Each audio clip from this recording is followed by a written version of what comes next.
जय हिंद फ्रेंड्स, आप सभी का स्वागत है हमारे YouTube channel exam with Vishu पर। प्यारे दोस्तों, इस वीडियो में हम बात करने वाले हैं अरब इन्वेजन ऑफ इंडिया, यानी भारत में पहला अरबी आक्रमण। और इसमें देखेंगे किस तरीके से 16 साल का आर्मी चीफ मोहम्मद बिन कासिम भारत में पहली बार एक सफल मुस्लिम आक्रमण करता है और किस तरीके से भारत के सिंध क्षेत्र पर एक मुस्लिम शासन स्थापित करता है। प्यारे दोस्तों, ये कहानी है 8th सेंचुरी की, जब बगदाद के खलीफा अल वालिद हुआ करते थे। प्यारे दोस्तों, ये बगदाद के खलीफा थे जिन्हें आज हम इराक के नाम से जानते हैं। आज का जो इराक देश है पहले बगदाद कहलाता था। वहाँ पे ये खलीफा थे अल वालिद। और प्यारे दोस्तों, आप सभी जानते हैं खलीफा इस्लाम में सबसे अपर पोस्ट होता है, इनकी बातें कोई टाल नहीं सकता। अल वालिद ने अरब क्षेत्र पे शासन करने के लिए जिसे गवर्नर बनाया वो थे अल हज्जाज। प्यारे दोस्तों, ये वही अल हज्जाज है जिसके पास बहुत बड़ी सेना हुआ करती थी। यह जिस क्षेत्र को चाहता, जिस एरिया को चाहता कब्जा कर लेता, जिस एरिया को चाहता बर्बाद कर देता। इसके आर्मी की सबसे खास बात थी 16 साल का मोहम्मद बिन कासिम, जो इतनी कम उम्र होने के बाद भी काफ़ी सफल आर्मी चीफ माना जाता है। प्यारे दोस्तों, अल हज्जाज ने 16 साल के मोहम्मद बिन कासिम को आर्मी चीफ बनाया था। ऐसा क्या हुआ कि 1712 में मोहम्मद बिन कासिम ने भारत पे सफल आक्रमण किया। प्यारे दोस्तों, अगर हम इसके सोर्स की बात करें, ये कहानी हमें कहाँ से पता चलती है, तो हम बात करना चाहेंगे चचनामा किताब की। यह किताब लिखा था अबू बकर कूफी ने। इस किताब में ही बताया गया है कि किस तरीके से 712 ईस्वी में मोहम्मद बिन कासिम ने भारत पे आक्रमण किया और राजा दाहिर, जो वहाँ के शासक हुआ करते थे, उनको पराजित करके, उनको हरा के सिंध पे कब्जा किया। प्यारे दोस्तों, इसके पीछे रीजन क्या था, वो कौन सा कारण था जिसके लिए मोहम्मद बिन कासिम ने भारत पे आक्रमण किया। प्यारे दोस्तों, इसके पीछे इतिहासकार बहुत से कारण बताते हैं, लेकिन जो सबसे इंपॉर्टेंट कारण था वो था लूटपाट। अगर हम बात करें प्यारे दोस्तों, तो यहाँ आप देख सकते हैं अरब के जो शासक हैं वो अल हज्जाज हैं, और भारत के जो शासक हैं, भारत के जो सिंध क्षेत्र के जो शासक हैं वो राजा दाहिर हैं। ये पूरा क्षेत्र सिंध कहलाता था। सिंध की सबसे खास बात थी यहाँ की बंदरगाह, जिसका नाम था देवल बंदरगाह। प्यारे दोस्तों, ये वही बंदरगाह था जहाँ पे हमेशा ही लूटपाट होता था, और ये लूटपाट कोई और नहीं करते बल्कि राजा दाहिर के ही सैनिक किया करते थे। और ऐसा कहा जाता है इतिहासकारों के द्वारा कि एक समय श्रीलंका से हीरा जवाहरात, सोने चांदी, अशरफियों से भरा हुआ एक व्यापारिक जहाज श्रीलंका से अरब की तरफ जा रहा था। और जब ये जहाज देवल बंदरगाह के पास पहुंचा तो इस जहाज पे सैनिकों ने कब्जा कर लिया, इस जहाज को लूट लिया, और यह जहाज अल हज्जाज के पास नहीं पहुंचा। इस बात से अल हज्जाज काफ़ी परेशान होता है और चिंता भी करता है कि आखिर हमारे जहाज को किसने लूटा और क्यों लूटा। इस बात का पैगाम उसने राजा दाहिर को भेजा, क्योंकि ये जो जहाज लूटी गई थी वो देवल बंदरगाह के पास लूटी गई थी। हज्जाज ने राजा दाहिर को पैगाम भेजा कि आप हमारे लूटे हुए जहाज को वापस करें, जितने भी सोने चांदी लूटे गए हैं वापस करें, और अगर आप नहीं करते हैं तो आप एक युद्ध के लिए तैयार हो जाएं। राजा दाहिर इस बात को बहुत नॉर्मल तरीके से लेते हैं और उस बात को इग्नोर कर देते हैं। कहते हैं कि आपको जो बन पड़ता है आप करें, पर हमारा इस घटना से कोई लेना देना नहीं है। इस बात पे अल हज्जाज गुस्सा होता है और अपने आर्मी चीफ कासिम को बुला के कहता है कि आप एक बड़ी सेना के साथ भारत पे आक्रमण करो, और मुझे किसी भी तरह से राजा दाहिर का कलम किया हुआ सर चाहिए। मोहम्मद बिन कासिम अपनी एक बड़ी सेना के साथ सिंध पे अटैक कर देता है।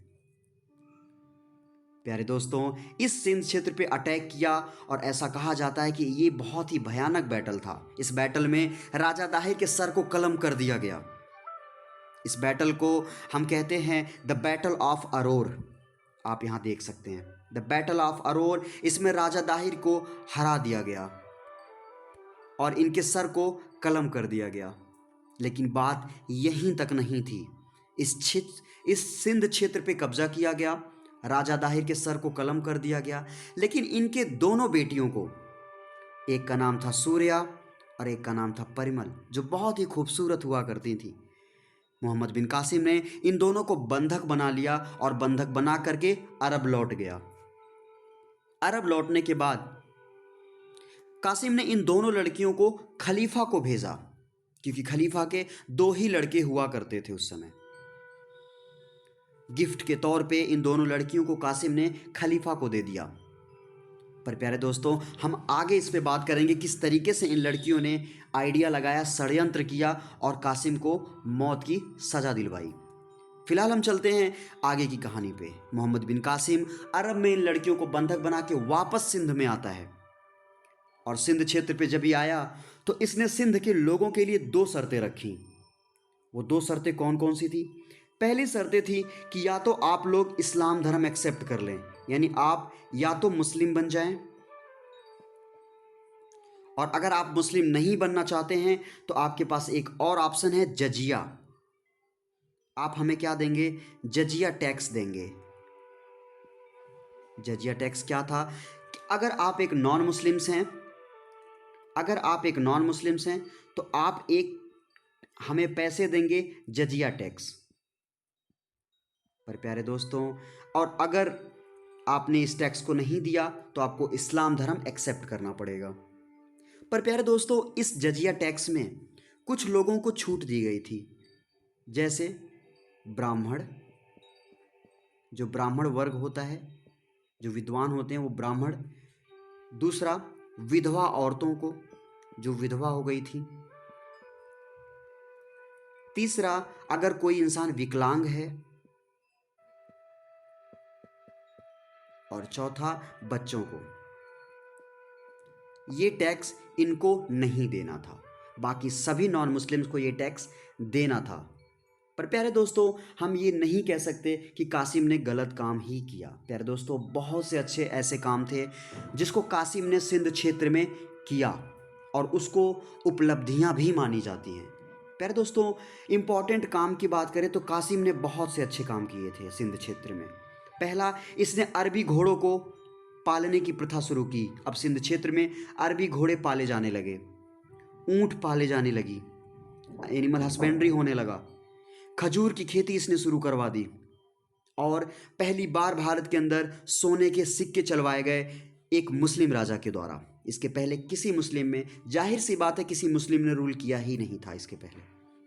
कासिम ने भारत में पहला ऐसा मुस्लिम राजा बनता है जिसने भारत में पहली बार मुस्लिम सोने के सिक्के चलवाए, जिसे हम दिरहम के नाम से जानते हैं।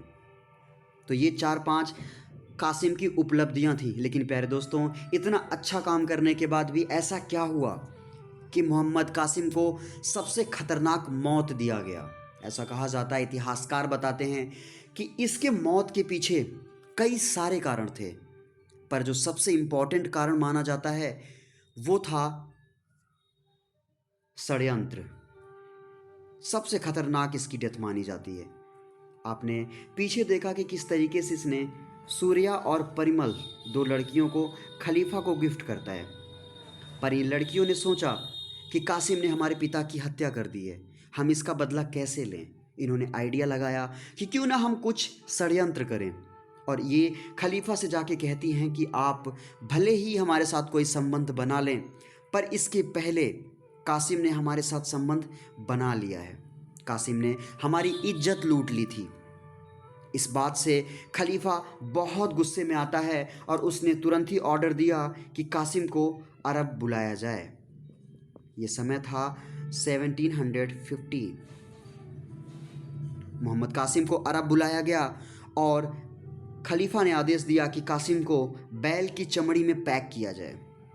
बैल की चमड़ी में इसको चारों तरफ से पैक किया गया और एक कोठरी में फेंक दिया गया। प्यारे दोस्तों, उस बैल के चमड़े की गंध इतनी भयानक थी, उस गंध से और सांस ना ले पाने की स्थिति की वजह से इसकी डेथ हो गई। और ऐसा कहा जाता है कि ये बहुत ही खतरनाक डेथ थी। प्यारे दोस्तों, ये कहानी थी भारत में पहले मुस्लिम आक्रमण की, पहले सफल मुस्लिम आक्रमण की। इसके बाद भारत में लगातार मुस्लिम आक्रमण होते रहे और आप आगे पढ़ेंगे किस तरीके से गजनवी ने 17 बार भारत पे आक्रमण किया और पूरे उत्तर भारत को बर्बाद कर दिया। फिर पढ़ेंगे मोहम्मद गौरी ने किस तरीके से भारत पे आक्रमण किया और पृथ्वीराज चौहान को बर्बाद कर दिया। उसके बाद किस तरीके से भारत में दिल्ली सल्तनत की स्थापना होती है और परमानेंट तरीके से, स्टेबल तरीके से किस तरीके से भारत में मुस्लिम शासन शुरू किया गया। तो उम्मीद करते हैं आज की ये वीडियो आपको बहुत पसंद आई होगी। अगर आप इस वीडियो को पसंद किए हैं, एंजॉय किए हैं, तो आप प्लीज़ इस वीडियो को लाइक करें, शेयर करें और ज़्यादा लोगों के पास शेयर करके सब्सक्राइब करवाएं। Thanks for watching. Have a nice day.